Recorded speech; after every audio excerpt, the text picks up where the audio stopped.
Greetings, friends. Welcome to Romance in the Air World and All Bundle. All aboard for romance, peril, and adventure.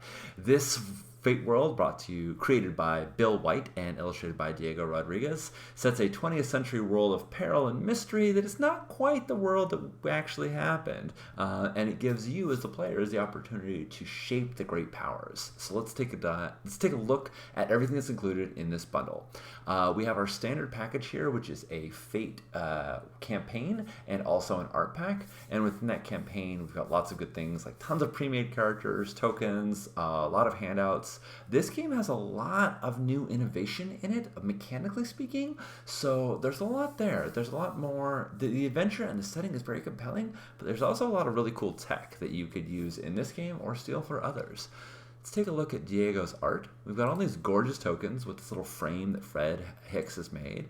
The individual frame itself is also available for you to custom make your own tokens. And then there's all these gorgeous playmats that Diego made. Just so many wonderful background settings. We have the map of the great powers. We have the route of the airships. And we also have the blueprints. So lots of wonderful things, but let's see how they look in the campaign. We start with a normal start page that has the quick guide instructions for the players and for the GMs. This is enough to kind of get your feel for things, but I'm going to walk through a little deeper level myself.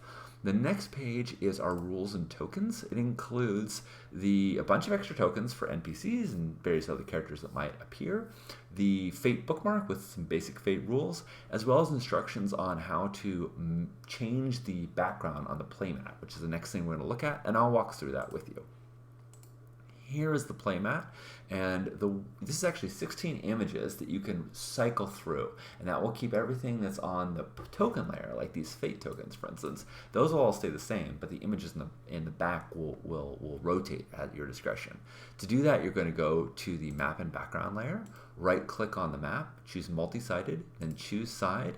You're going to expand this little picker so that you can see the image better, and then scroll through and just pick the image that you like. And when you click choose, it will then load that image, and everything that's on the foreground will stay the same. You notice these tokens, these Fate tokens, didn't move, but the background image will change. And this way you can move the characters from scene to scene without having actually to move from page to page and copy all of the tokens with you.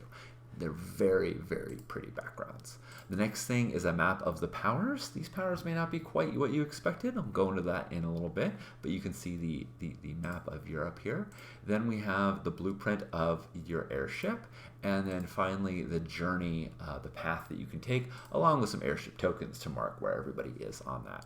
So let's take a look at all of the handouts. We have our typical README that gets you started with just sort of basic rundown of what's in the Roll20 module itself, and then the table of contents, which is the table of contents for the book. This has all the links to the other handouts. I think it's really notable that this game includes the Europe that never was, the great powers of Britannia, the Baghdad Caliphate, and the Muscovite Empire. When you start this game, you don't start with a premise that is, this is what each of those powers are doing.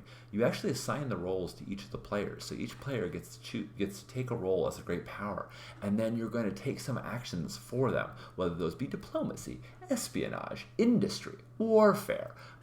You get to pick what you're doing. So these great powers are actually treated as characters with their own agendas, with their own aspects, with their own stats, and we're gonna watch how they work on this meta level at the very top, and then we'll create characters that are embroiled in those various plots. So it's a great way to get the characters invested in the backstory and the setting, because they have a part in it, because they're controlling some of it.